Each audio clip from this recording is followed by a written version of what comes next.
First story is titled, Am I the a-hole for not letting them plan a birth in my tub? I, 28 male, own my own place and suffer extreme pain in my back and my right leg. I bought and had installed essentially jacuzzi in my master bedroom as a tool to help relax and use it regularly. My brother and his wife were pregnant and asked if they could use it because they wanted to do a water birth. No idea if that's what it's called, but they have no bathtub in their place and asked to use my jacuzzi, saying they'll clean it out. To be honest, I know it's the miracle of life, but it makes me so uncomfortable to think of birth in my relaxation tub. I told them absolutely not, and they were furious, saying that it's selfish to deny her this. She went into labor yesterday, and they called to ask if they could come over and use it, and I told them again, no, and turned my ringer off. She gave birth at the hospital and demanded I need to pay half the bill that she'll get, but I just told them to screw off. They're now both calling me the a-hole, and so are our parents who live over the other end of the country. Am I the a-hole? Now for the top judgment. Did you make half the baby? No? Then there's no reason for you to pay half the bill. Some people. Not the a-hole. Nobody's entitled to your things, not even when pregnant or giving birth. I wish I could upvote this more than once. And the jets are impossible to clean. I have given birth. It's messy. And good for you for not allowing them to use your tub with jets. Ew. It really kills the relaxation vibe when blood, feces, amniotic fluid, and assorted afterbirth particles congeal in your pipes. Not the a-hole. The miracle of life is a miracle, but it's also not at all sanitary. I can't even imagine trying to get all of the pipes clean after something like that. It sounds like you very clearly told them no, and they didn't listen, didn't make other plans. That's on them, not you. You are not responsible for any bills. How entitled. I can't even imagine trying to get all of the pipes clean after something like that. I had the same thought.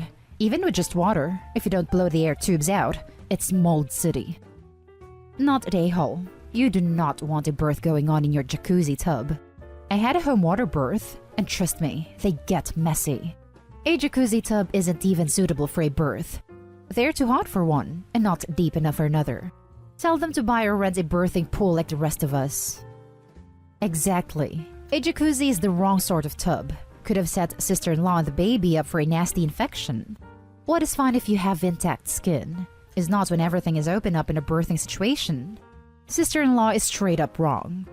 And this doesn't even get into OP not wanting to contaminate her tub with that much blood and bodily fluids.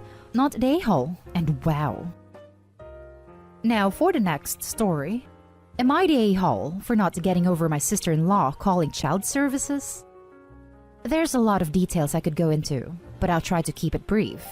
I, 34 female, cut my sister-in-law, 34 female, out of my life and my kid's life after she called Child Protective Services on me and my husband, 35 male.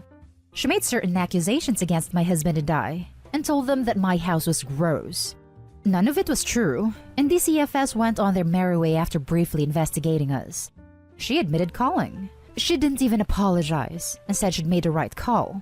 I told her she should have at least asked us why our baby was so small, for example, but she said we would have just lied to her because we had previously lied about my oldest child being conceived before we were married. I told her I never wanted to talk to her again, and that she was never going to see my kids again. My husband's family all told her she made a bad call to not at least ask us, or even them if she thought we'd lie about the things she claims she noticed. Sister-in-law doubled down, and the whole family wrote it off as her just needing to cause a drama, unfortunately at our expense. I haven't talked to her since. She asked me to coffee a few times over the years, and I said no. My husband mostly stayed no contact with her as well, but did get lunch with her once, during which she defended herself and told him how dramatic and ridiculous I was being. Husband, kids, and I moved across the country, and it hasn't really come up in like 6 years. Being accused of such things by a family member gave me some lasting anxiety, and I panic if someone comes over and the house is messy or the kids have a cut or bruise. But I don't, like, sit and stew about how awful my sister-in-law is or anything. It's been several years now. The baby in the store is now 10, and my mother-in-law just moved in with us. She video chats with my sister-in-law, and I requested that she keep the video chats to her own bedroom, and not carry her phone around the house, give sister-in-law our address, or pull my children into the calls to say hello.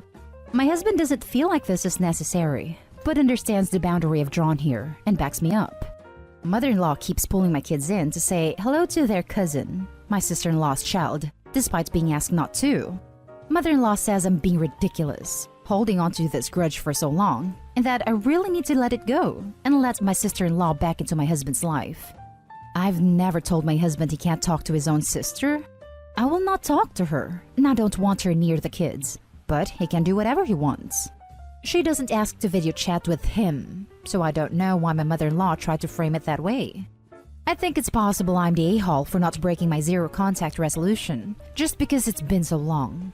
But she hasn't changed personality-wise at all, and I don't think it's unlikely she'd pull that stuff again, just for the drama factor. Mother-in-law insists she's changed, and I need to give her another chance. Am I the a-hole for not getting over it? Edit. Because this has come up a lot. I do not mind if my children get to know their cousin. The problem is that the video chat is never just the kids. My sister-in-law is always there, facilitating the interaction because her kid is 5, and just as likely to hang up or drop the phone in the toilet as she is likely to chat. When the kiddo gets bored after a minute or two, she hands the phone to my sister-in-law, who then chats with my kids. That's the part I'm not okay with. They can talk to their cousin, but my sister-in-law ruins it every time, and therefore they can't really talk to their cousin. If I didn't feel like video chatting with her cousin put our family in legitimate danger, I would not object. I have no desire to punish a 5-year-old because her mother is Satan's bride. Not a hole. Ask mother-in-law if she would like the zero contact expanded to include her as well. She can't be allowed to keep pushing without consequences. I'm honestly so confused here though. Why did a sister call CPS? Is it a thing to call CPS when the child is small? What was the actual truth about the baby? Was it some health issues? I feel like there are so many gaps in the story. It sounds so vague. It's like Opie talked about everything around the plot, except the plot itself.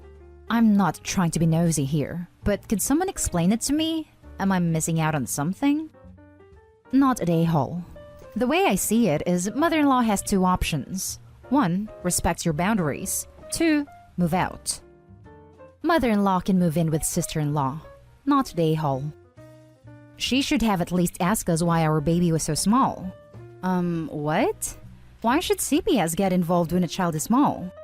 Anyway, you have a reasonable line since what sister-in-law pulled could have gotten your family in a lot of trouble. She clearly likes to cause drama, and you and your husband made a joint decision to cut her out. It doesn't really matter what your mother-in-law thinks of your boundary, but my husband doesn't feel like this is necessary. Have a talk with your husband about this, why he wants to move the line he and you set together. After clearing things with him, present a united front to your mother-in-law and tell her of your decision and ask her to respect it.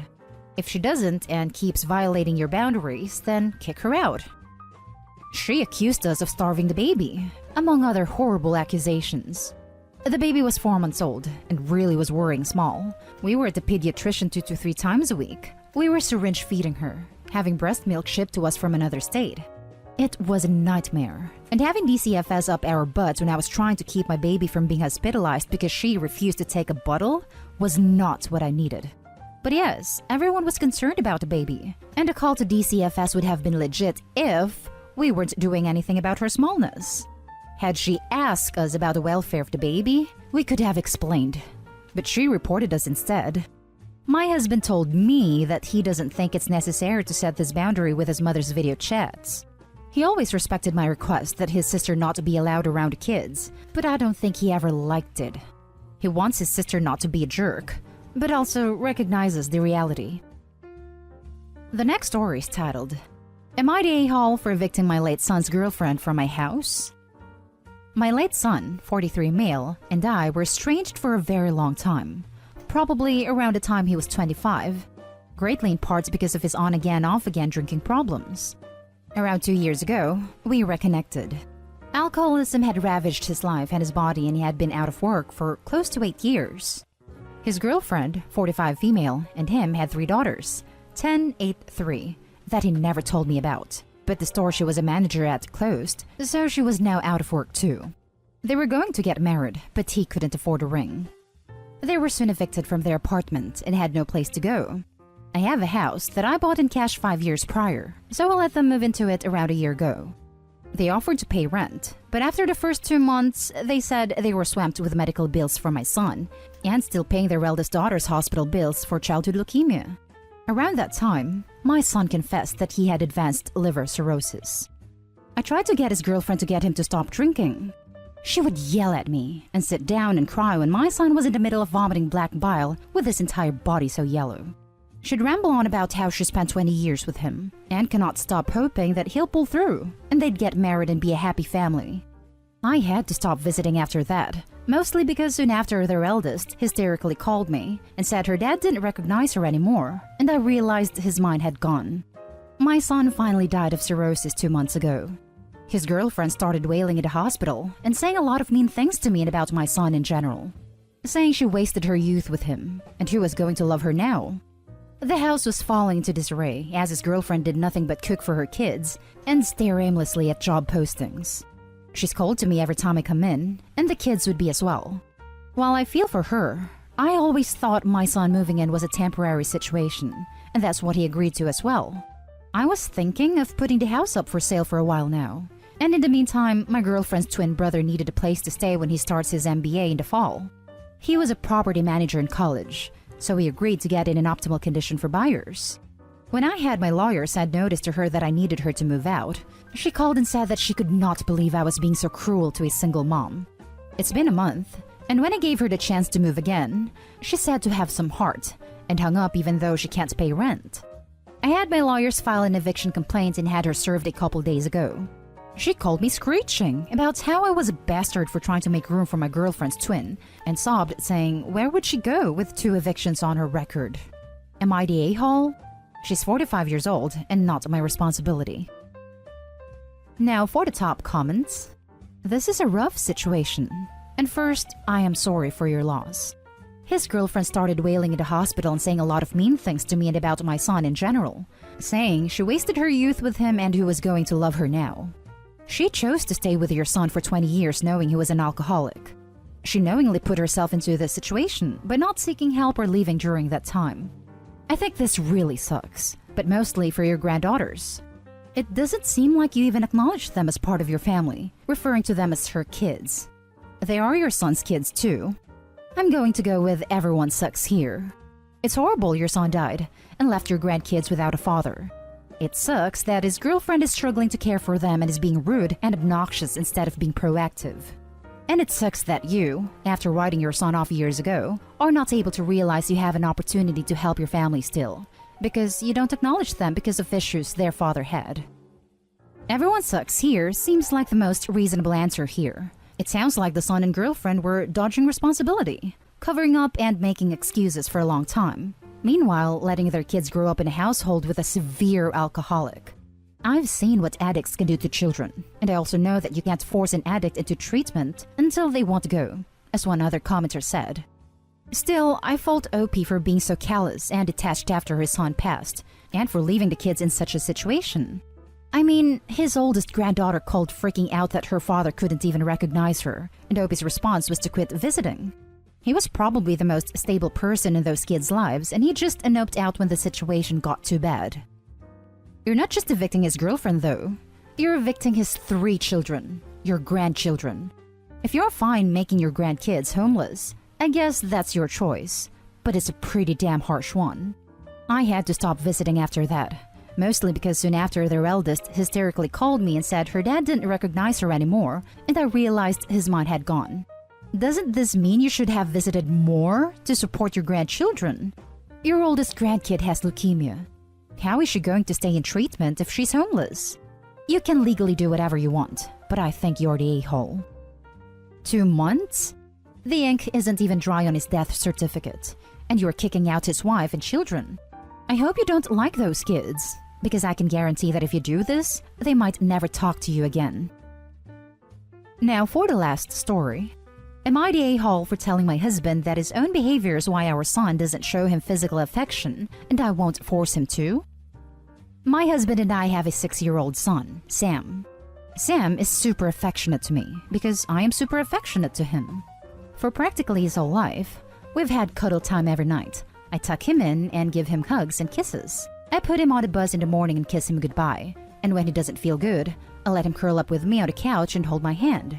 So it's not uncommon for him to randomly tell me he loves me, or come plant a kiss on my forehead while I'm just sitting down. This is just how we've always been with each other. By contrast, my husband isn't a very touchy-feely person, and therefore, our son doesn't show him the same affection. Don't get me wrong, my husband is a great father and Sam loves him. But he shows his love with tickles and wrestling, and Sam climbs all over him like a human jungle gym. That's their kind of love. Today, Sam wasn't feeling well, so I kept him home from school and we cuddled. When my husband came home, he kept trying to cuddle with Sam as well, but he only wanted me.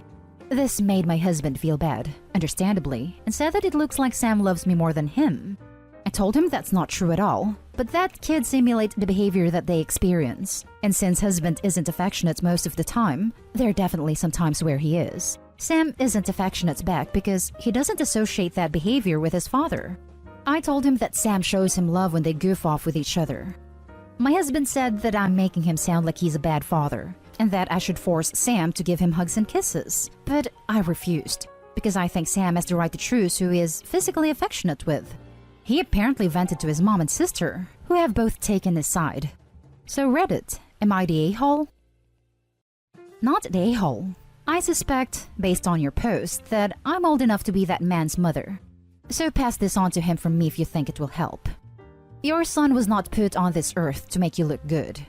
You were put on this earth to raise him and care for him. If you screw up doing that, you own it. It's not a little boy's job to duct tape his daddy's best dad ever poster. Your son was not put on this earth to make you feel good. Taking care of your feelings is not his job. You are the grown up. You don't like that you get what you give? Suck it up. You screwed up.